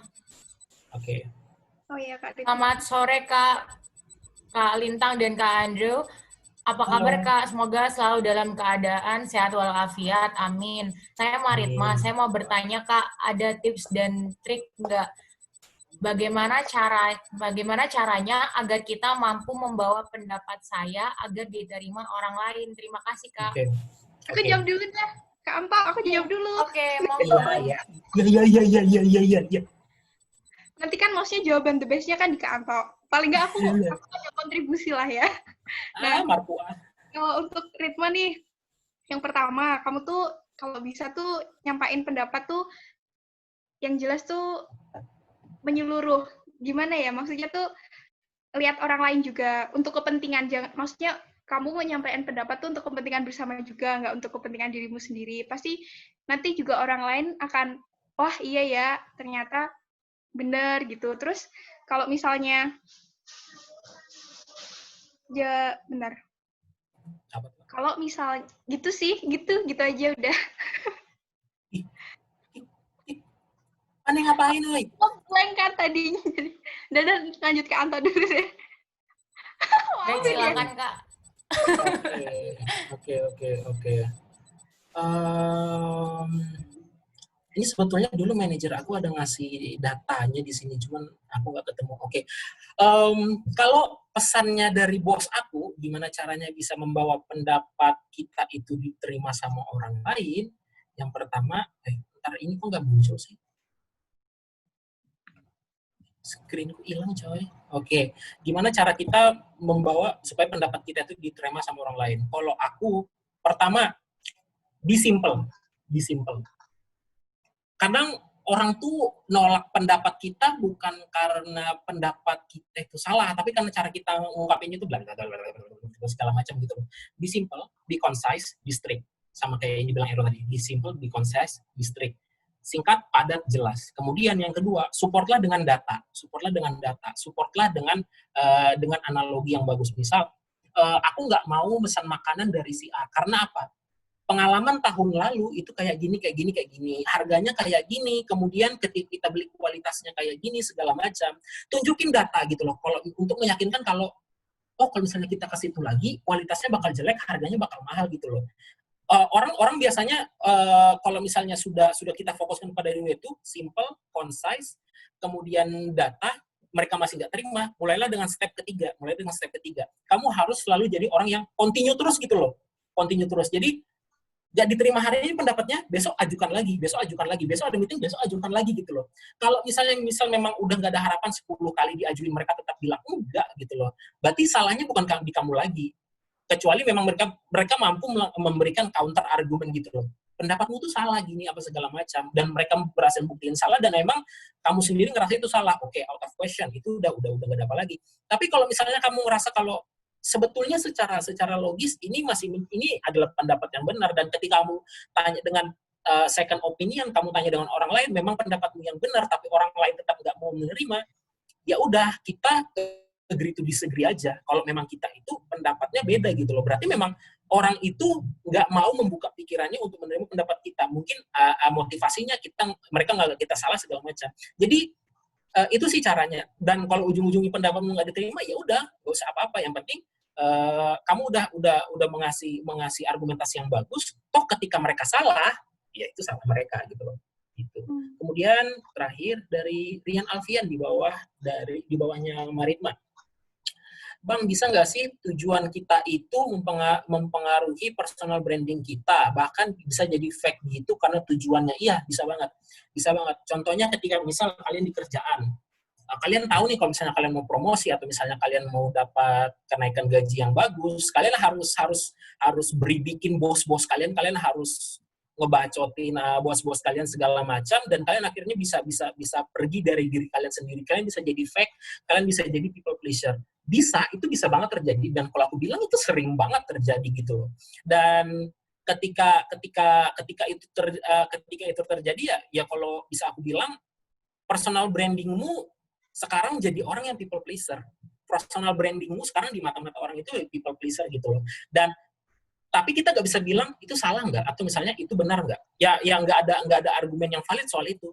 Kalau misalnya kamu ngerasa itu salah, ya udah gitu loh. Kamu ya udah. Tapi kalau ya udah kamu terima itu salah. Kalau misalnya kamu ngerasa itu salah dan aku nggak mau kayak gini, ya nggak apa-apa. Tapi kalau misalnya kamu ngerasa benefit yang aku dapat ketika aku jadi fake itu lebih baik, ya udah, kasarnya aku bilang jadilah orang yang seperti itu. At least yang bisa aku nasihatin adalah jangan pernah ngorbanin diri kalian sendiri dan jangan pernah ngorbanin orang lain juga untuk dapetin personal branding yang bagus gitu. Iya sih. Okay. Aku main dikit deh. Kak Anto, tingkat boleh nggak? Boleh. Untuk Rian tuh, tadi kan Kak Anto bilang, misal kalau kalian tuh nge-branding diri kalian, maksudnya kalian bilang yang wah-wah gitu di depan atasan kalian, itu boleh banget. Tapi juga kerjaan kalian harus beres, jangan kalian udah ngeyakinin orang. Dan orang tuh udah yakin sama kalian, tapi kalian ngecewain tuh, ya bener kata Kak Anto tadi, jangan sampai bener-bener, kalau kalian udah bilang itu, kalian bener-bener harus buktiin itu. Jadi kalian biar brandingnya pertama bagus, terus kedua juga nggak dikira omong doang gitu sama orang yang nilai, gitu sih. Dah. Oke. Karena aku ngalamin di kerjaan sih. Oke, pertanyaan terakhir, satu lagi. Terima kasih, Kak. Ini ada pertanyaan dari fans Anto. Oke, itu kacangin aja ya, soalnya aku tahu banget tuh yang nanya tuh. Ini mau tanya buat Kak Lintang tuh. Siapa ada yang nanya Lintang? Oke, iya, mau tanya dong untuk Kak Lintang, kalau sekarang strateginya personal branding kayak Yonglex, terus kalau udah terkenal baru personal branding lagi, jadi kayak Muzamil Hasbalah, gimana menurut kakak strateginya? Bagaimana cara mengubah persepsi orang dari branding yang buruk? Muzamil Hasbalah loh. Muzamil tuh siapa sih sebelumnya? Aku nggak tahu. Aku nggak tahu, Mbak. Yang baca Quran itu loh, Kak. Bacanya bagus, Imam. Kori. Iya, itu. Strateginya kayak Yonglex, terus jadi tuh dia terkenal karena kan? Bayar dulu wifi. Ngelek. Oke, kita langsung jawab pertanyaan. Putus. Pertanyaan terakhir ya, satu pertanyaan lagi. Pertanyaannya, satu pertanyaan lagi untuk Kak Endro. Ini cara ngubah foto profil Zoom gimana? Lihat YouTube, jangan males. Dah. Jawab. Kak Lintang, sudah dijawab, maaf kan? Tadi putus-putus dari Kak Lintangnya, jadi nggak kedengeran apa-apa. Ini putus lagi, lihat tuh face lagi. Wes mulai wae lah kontang, malu-maluin aja. Nah, kan hilang. Kantor mulai ngegas. Halo. Gimana tadi? Aku jawab ya, aku belum jawab tadi. Iya Kak, iya. Jadi itu pertanyaannya kan maksudnya dia terkenal branding yang jelek, tapi dia pengen ubah diri jadi yang bagus gitu kan? Kalau dari sini kayaknya seperti itu sih. Nah, maksudnya? Kalau dari aku sih, kalau orang mau berubah untuk jadi lebih baik susah. Tapi kalau misalnya kalian yakin branding kalian itu lebih baik, maksudnya untuk pertama dia nggak ngerugiin orang lain lah ya. Terus kedua juga hal-hal yang positif itu juga nggak apa-apa sih. Strateginya pasti karena kan? Itu apaan sih? Nggak jelas ya? Tadi keputus dikit. Aduh, ya udahlah, intinya mulai aja dulu, nggak apa-apa. Kalau kalian terkenal brandingnya dengan jelek, terus pingin berubah. Putus lagi, Kak. Bilang sudah. Halo Kak Lintang. Ya, kita bisa asumsiin Lintang udah diskon Jadi, aja ya. maafin. Jadi intinya mulai aja dulu, nggak apa-apa kalau kalian terkena brandingnya jelek, pengen ngubah jadi yang lebih baik, nggak apa-apa. Itu bagus. Terserah orang lain mau bilang apa, tapi kalau insya Allah kalau niat kalian baik, baik kok. Pasti ada orang yang dukung kok. Dah, gitu aja. Dah jelas belum? Kumaha wae ya. Sudah jelas ya sepertinya. Ini ada yang mau tanya lagi apa enggak ya? Personal branding isi kenapa selalu buruk ya? Saya tidak mau jawab hal-hal itu. Lah, itu straight to the point itu. Mohon maaf, jangan lah. Kau kalau pertanyaan gitu mah kumaha sih wae lah. Aku tidak kuat saya. Saya tidak mau jawab hal-hal itu. Ampun. Tanyakan Bu Emi. Ini siapa lagi? Bu Emi. Pemuda tersesat nih siapa lagi nih? Aduh. Mana pemuda tersesat? Ya. Oke, Mungkin itu nggak aja ada sih. tanya lagi. Oke, kayak nggak ada pertanyaan lagi ya. Oke. Aku pengen nanya. Siapa itu yang mau bertanya? Saya Sari. Iya. Fake, orang fake. Terakhir. Ya, Kak, rektor. monggo. Ya. Jadi, mau minta tips dari Kak Andrew. Apa sih yang harus kita lakuin sekarang as a mahasiswa? Gimana sih biar kita bisa sukses di dunia kerja besok? Semester berapa nih? 6. Semester 6. Sudah pernah berapa kali seminar? Ikut seminar. Sudah pernah jadi kepala departemen UKM atau himpunan? Ini CDC. Oh, good. Sudah manage berapa event?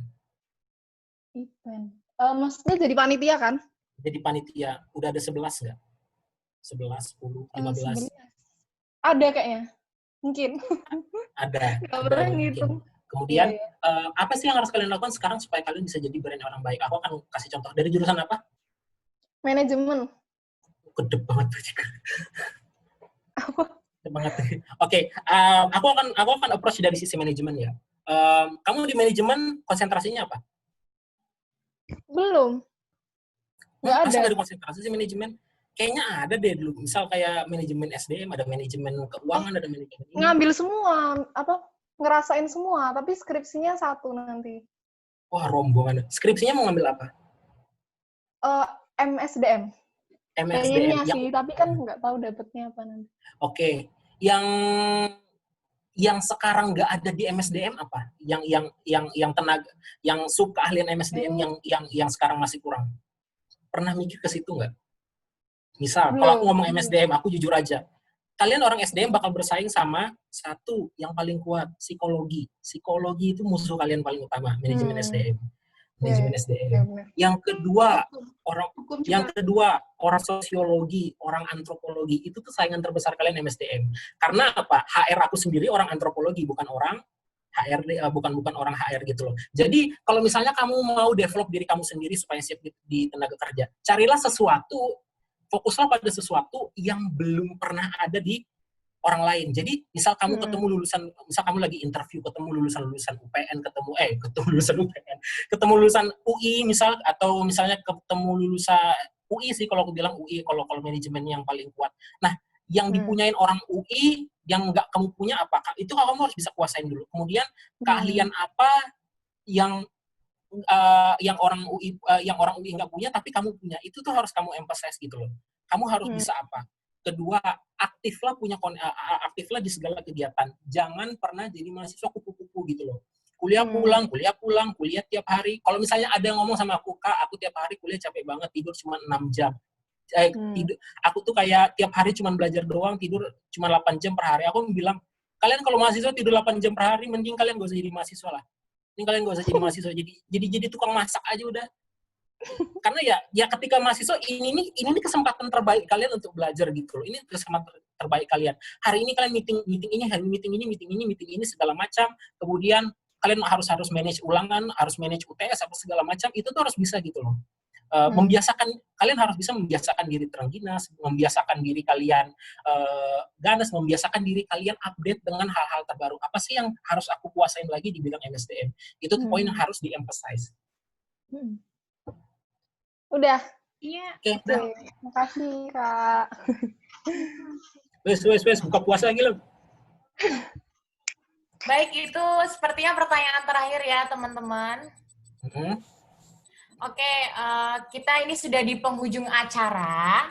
Sebelumnya saya akan membacakan ringkasan materi pada sore hari ini mengenai personal branding yang telah disampaikan oleh Kak Andrew dan Kak Lintang tadi, yaitu bagaimana agar kita bisa membuat impresi yang baik ke orang dengan berbagai cara yang tadi sudah disebutkan. Oke, terima kasih kepada teman-teman semua yang telah menyempatkan waktunya untuk turut berpartisipasi untuk hadir dalam ECDC Webinar with Alumni 2020 kali ini. Sampai jumpa di acara ECDC Webinar with Alumni selanjutnya. Selamat berbuka. Bye-bye. Terima kasih. Bye-bye. Thank you. Assalamualaikum warahmatullahi wabarakatuh. Waalaikumsalam. Waalaikumsalam. Terima kasih. Terima kasih. Thank you semuanya. Kumhab. Selamat berbuka puasa. Selamat berbuka puasa. Thank you. Selanjutnya diadakan bukber online. Bukber online. Bukber online. Ih, foto dulu dong. Oke, ini masih online nggak? Kepada Masih. fans Anto dan pemuda tersesat, habis ini saya harus ngomong sama kalian ya. Pemuda tersesat. Aku tahu nih. Ini dua manusia ini siapa tahu aku nih. Kurang ajar. Ustaz Jafar, mohon bimbingannya itu Ustaz Jafar.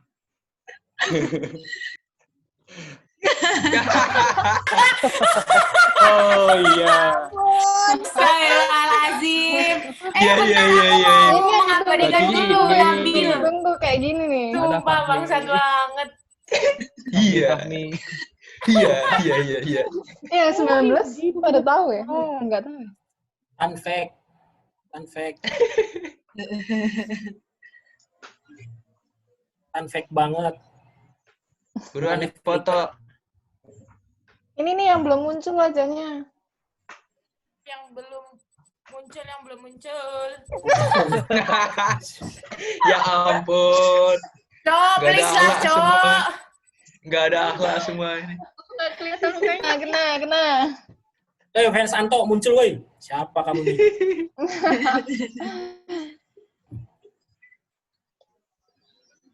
Oke. Masih menunggu.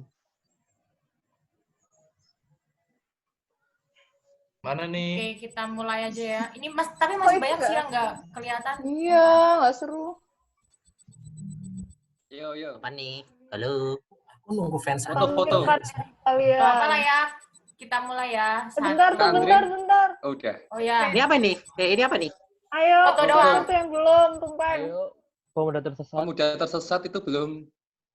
Fans Anto woi. Kak Aryani belum. Kak Maneh Ferdi saya belum. maneh woi. Kak Ferdi belum. Nggak Oh ya, ikutan. ada Bang Fardi ya? Baru tahu aku. Bang Ojan. Udah, Kak guys. Hendri.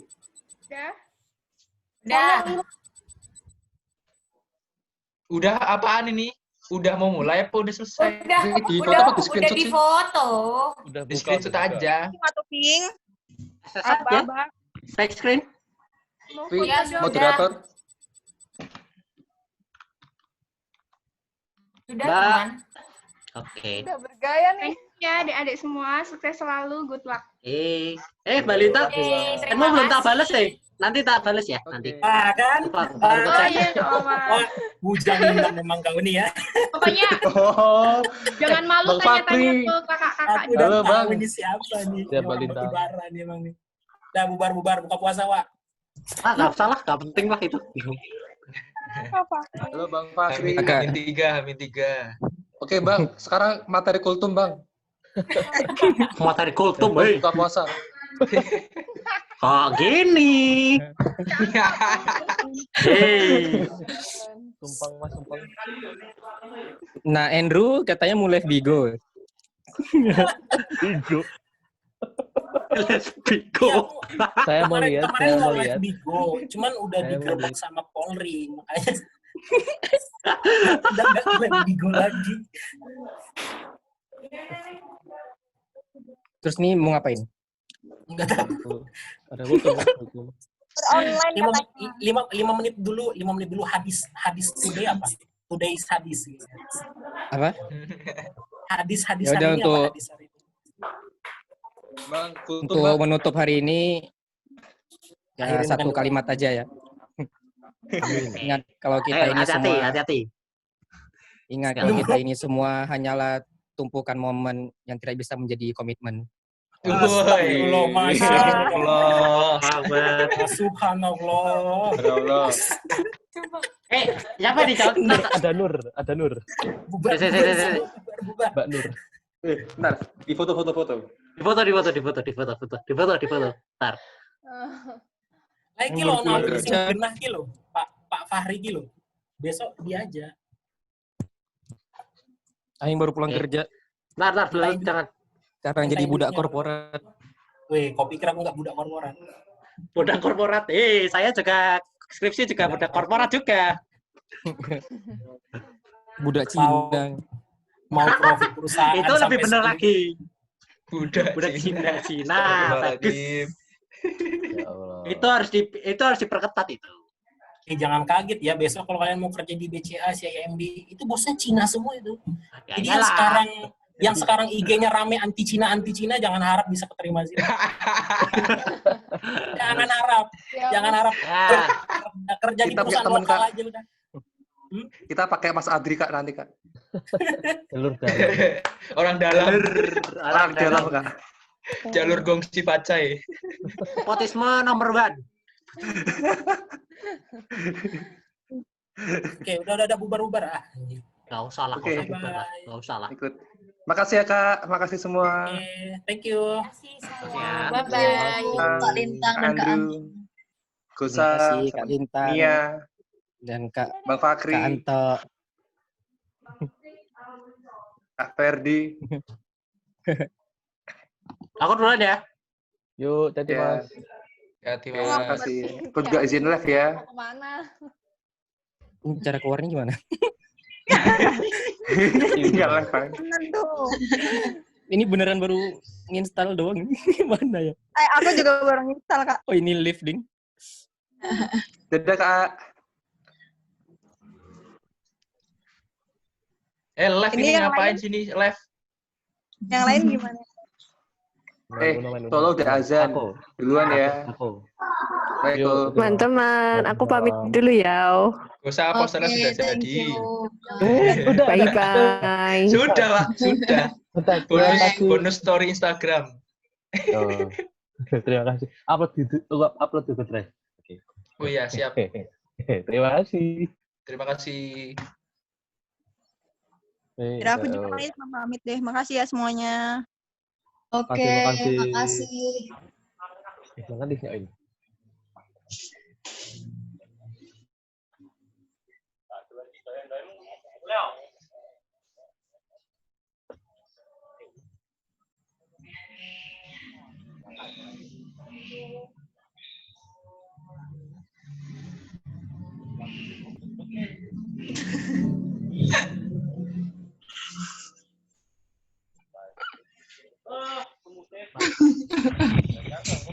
Uy. Ojan. FS-in bagian nomornya ke Anto dong, terus PC-in. Fine. Emang tadi kamu Lupa nggak SS, terus aku join lagi, udah nggak bisa di-scroll up. bentar. Terima kasih Ojan. PC-in line ya. Tuh di SS. Oh ya udah. Oke, aku screenshot sendiri.